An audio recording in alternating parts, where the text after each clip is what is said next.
Welcome to Psych Sessions at Work, where we talk about jobs with the people who study jobs. I'm your host, Janet Peters. Each episode in this series features work psychologists that share what it means to be an industrial organizational psychologist, the type of work they do, and reflections from their own career paths. I'm excited to share these insights with you, so let's get to work.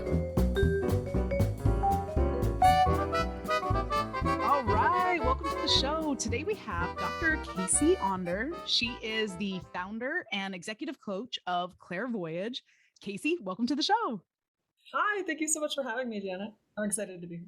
Yes, I am so excited to have you today. We were chatting a bit before the recording started about just the really cool path you have taken. And that's what I'm sort of hoping to explore.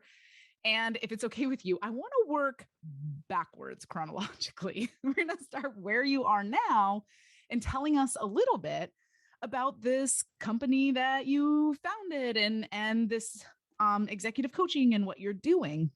And so can you tell us a little bit about Clairvoyage, what kind of organization it is and what kind of work that you do as part of that?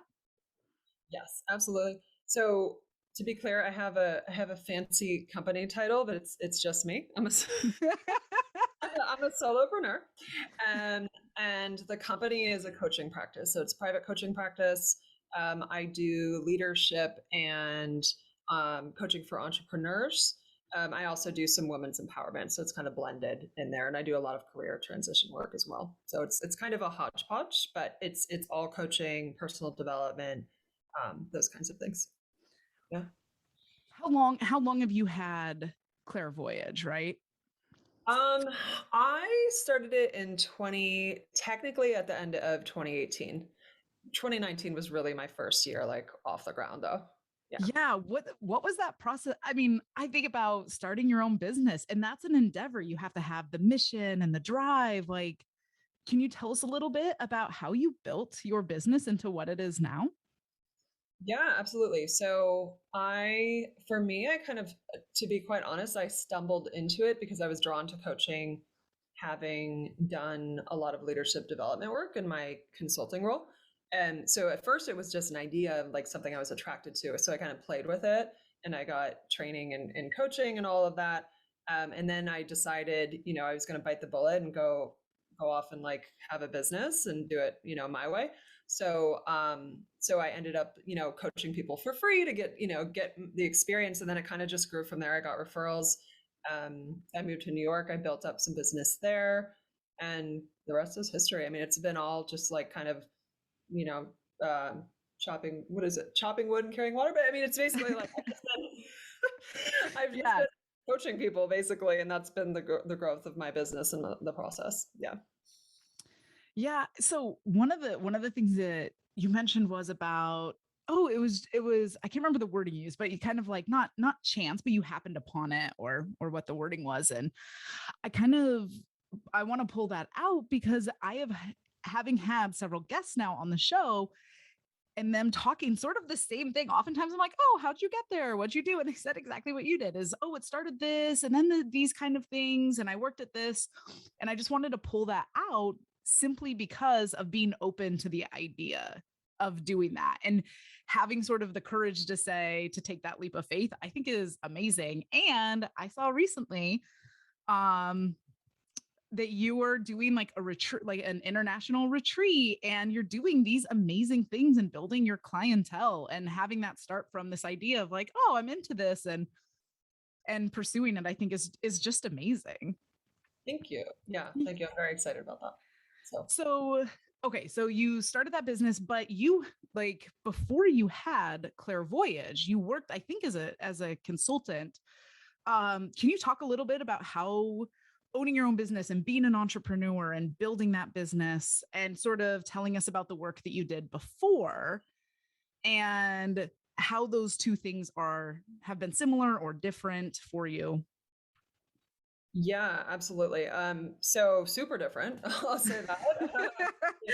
It's like total game changer. I would say so I took like pretty big leaps in the sense of I went from Procter and Gamble, which obviously is a huge company, to a tiny boutique leadership consulting firm, where it was, a woman founder, very excellent entrepreneur and coach and all of that. And so I worked for her for a couple of years, and then I decided to go off on my own. So sorry, I forgot your question. Was it around the how I made the decision to become an entrepreneur? Or Well, I'm kind of curious about the difference in work. yeah, okay. Like being working for, especially maybe even thinking about Procter and Gamble as here's this big organization with probably more systems and structures in place. I'm going to go ahead and guess. I don't, you could speak to that and the type of work you were doing, and then transitioning into the other very different type of work you're doing now. Thank you. Yeah, I mean, I think the difference when you're an entrepreneur is everything is on you. So like the nuts and bolts in the business, there are it's the positive side is you have the freedom to do literally anything that's in your imagination and that you think, you can create. And then you're also responsible for that. So so it's not like, having a sliver of the work where you have like this one defined role, you're wearing a lot of hats. So that's one thing that I kind of learned. I like that. I like that kind of control. But it is very different. And then I think also just being able to like choose the work you're most passionate about. I mean, I think that's for me the reason that I was inclined toward it to begin with, of like doing it the way that I wanted to, and setting my own standards for work and life and things like that, and like the time I want to take off. So I think there was like there was some personal reasons that I wanted to do it at the time. And I think just the nature of the work is it's more personal, because it's you. It's like your baby, your business, everything is yours. So your name is really on top of everything. Yeah. I was curious about as an entrepreneur, what does your daily workload look like? And I'm also kind of curious about if it's different now than when were starting the business and getting it off the ground. And maybe it's not, but I'm curious, how do you spend your time? I heard you say relationships a lot. Um, what does a work day or a work week look like for you? Yeah. So the shift has been, it's way more comfortable now because I have like one business, right? So that's nice. And I would say typical, like I would spend maybe 25% of my time coaching, which might surprise some people. And then the other 25, um, so 30% is marketing. So that's networking, that's having sample sessions. And I haven't been doing that as much now because I haven't needed to, luckily, thankfully, because I've been getting referrals. But normally there's like a split. There's like a pretty even split there. And marketing means, doing sample sessions, speaking, having events, like getting your name out there and like really sharing your authority and your expertise on the topics that you coach on. Even though coaching, you're not training people, it's different, but just people knowing that where they're coming from, what Mm-hmm. their issues are. So so that's what I'll do, like webinars, or I'll do workshops and stuff like that. The retreats one. And so private one-on-one clients, like that does take a good amount of Mm-hmm. time as well. And I should have another 50%. Like this isn't adding up. I mean, it's really there's administration too. So I don't. Mm-hmm. I know people that have like larger businesses, and they'll kind of delegate to VAs and like all these. They'll have like a team, but I do all of that, as well. So that's really where it's at. I also do. I should add, for me, I do some consulting, some leadership consulting, and working with a startup. So that's a portion of my time as well. So that's Yeah. what it looks like. The variety of skills you mentioned is seriously off the charts there. Honestly, I mean, from the interpersonal skills of coaching to the administrative skills of running a business to marketing, and like you said, like putting your name out there and networking and doing workshops and webinars, and that's amazing. I go, that's like that is a lot of skills in one for like one person to have. So that's a very, very impressive. So what I want to do is kind of come back and move back chronologically about how you built up those skills over your education and your work experience. And so, I know that you worked for those different places, Procter and Gamble, and then can we talk a little bit about your experience in graduate school? Because I know you have sort of this unique experience about going to get your PhD for one thing and then transitioning to something else. Can we unravel that thread a little bit? Absolutely. Yeah. So the ways that I've seen my graduate school skills and knowledge applied, to be honest with you, because I'm doing coaching, which isn't so much center IO, I think that my counseling background has been a little bit more relevant in what I do with clients. Not that I'm counseling people at all, but just that one-on-one, the one-on-one skills experience, which they teach us a little bit of in IO, but not it's not Mhm. the main focus. I think the sort of the interpersonal skills of counseling, and then obviously when I'm consulting, understanding team dynamics and sort of like that background in IO, understanding leadership skills helps me to have conversations with people where that's really what they're working on. Um, and I'm trying to think of what else from IO I actually use right now. I think it's more for me. I feel like having a PhD in IO has given me a lot of credibility with business leaders and for doing like executive coaching and that kind of thing, because people understand that I understand the subject matter and the sort of the context that they're working in. Whereas you won't get that with all life coaches, right? Yeah. So just having that kind of lens has been really helpful in my work. But the skill, like the research skills and all that, like I don't do any of that anymore, which Yeah. um, but yeah, So, okay, so you went to get your PhD in clinical counseling psych, right? And you got through your master's in that program. yeah. What at that point, what made you switch to IO? Did your career goals change? Did you find something different that you were excited and passionate about? What led um to that change while you were in your PhD program from clinical counseling to IO? Yeah. So the reason I chose counseling over clinical was because counseling has includes vocational psychology, which is science of career and career pathing, and that was my interest. And so I was never really interested in helping. Not to say that it's not incredibly valuable, amazing work, but like helping people with mental health disorders, like not was never like super attractive to me, not my passion area. And so because the counseling program actually in our school is actually really good in training people in that. I just wasn't, I was like, wow, this is like really deep, cool work. And I don't really find my heart, it's not making my heart go pitter patter. I mean, I feel for these people, I feel compassionate, but it just wasn't my passion. And so, because I had the interest in career always, it was always about work for me. Then I transitioned to IO because I knew like that was the study of how people work. And like, I'm obsessed with that. So, Mhm. That's wonderful. And you have this like awesome marriage of these two fields and these two skills. Like it's been really interesting to hear you talk about coaching and hearing the intersection of both counseling and IO, which I don't think is something that people think about necessarily a lot and about those transferable skills.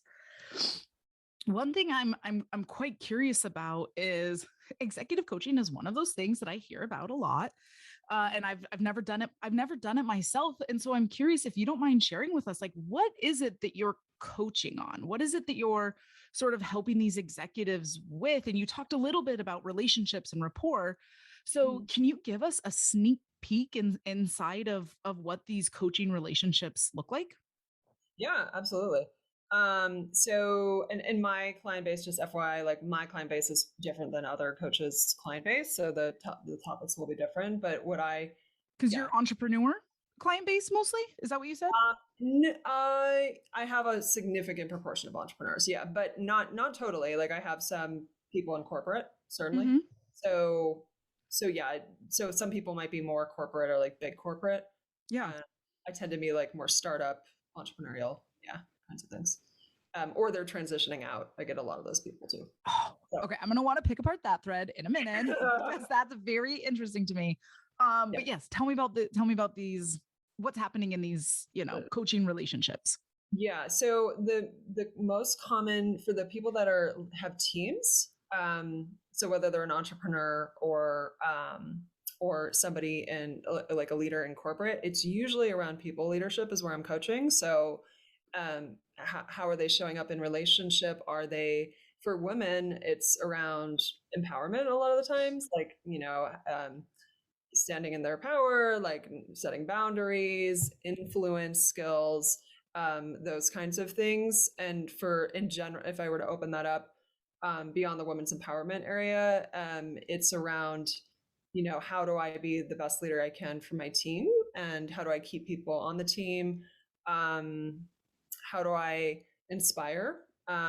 Certainly for the startup people. And I'm thinking of what else that I've commonly gotten. For entrepreneurs, it's often like, it gets into nuts and bolts of like time management. It's like time, like I get a lot of time management stuff with the entrepreneurs, and like almost how to self-manage in a lot of ways, how to perform at their peak.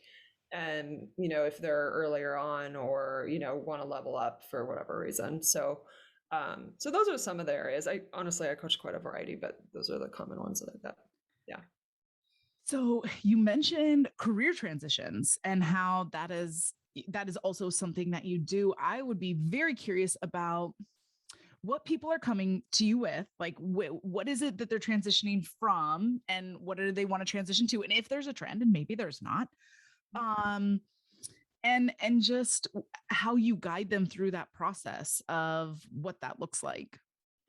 Yeah. So for me, and I get a lot of these people, because I did it, so I think people like look to me for that.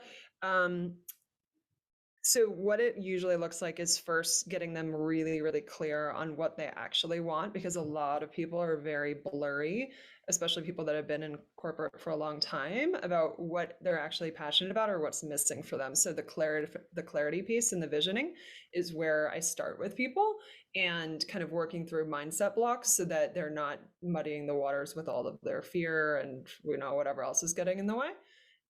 So really thinking holistically about what they want to create long term and then working backwards. So that's where I start with people. Um, and then from there, for the career transition people, it's creating a plan. So first you have to get them committed, because if they're not like 100% on something, moving on to action is like gonna usually falls, flat.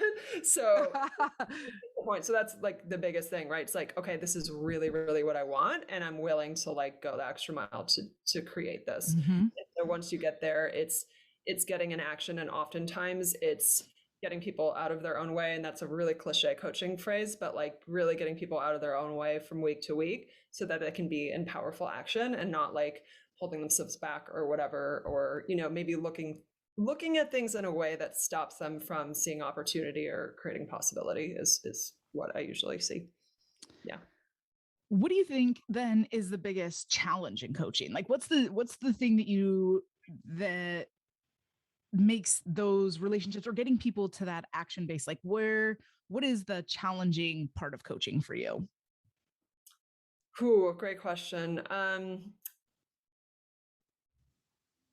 I would say that, so I'll answer the question in two ways. One is where clients get stuck and where I get Yeah. so clients get stuck in doubt. That's the biggest thing. And again, I have strong mindset training, so I'm pretty familiar with that, I guess. But that's where clients get stuck about the financial piece, especially. It's like, oh, how do I make this work? Or like, especially for people that are used to having the security of 9 to 5 and whatever, if they really do want to do something on their own, like that's just always going to be scary for people. So that's where I see clients getting stuck for a bit, and usually that's why they hire me. It's like they're not going to do it by themselves, Yeah. They need somebody standing for them.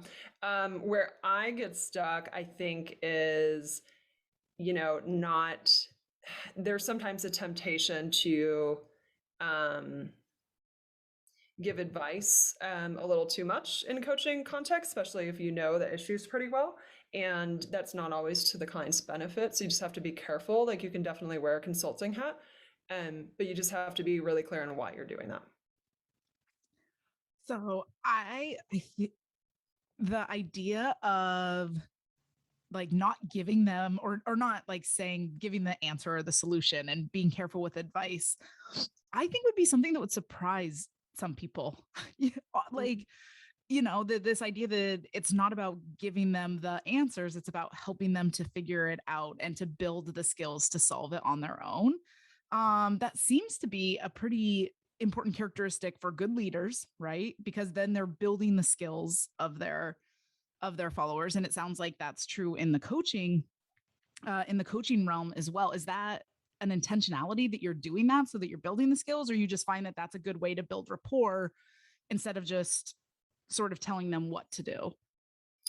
Um, it could be for rapport, but sometimes people will like legit just straight up ask you, like, tell me what I should do. And I'm like, well, that's not gonna, then you're on the hook. If they don't like it, if they don't want to do it, like then they don't really have agency, right? Um they're not empowered. So I think it's more for, like you said, with leadership. Like I really think what coaching is helping people to be their own leaders, and to fully empower them in whatever they want in life. And not to say that you won't give them skills. You won't like you'll withhold resources that would just like Right. shortcut them to what they need. But it's at least being an ownership of their results and what they're driving toward. It's really important.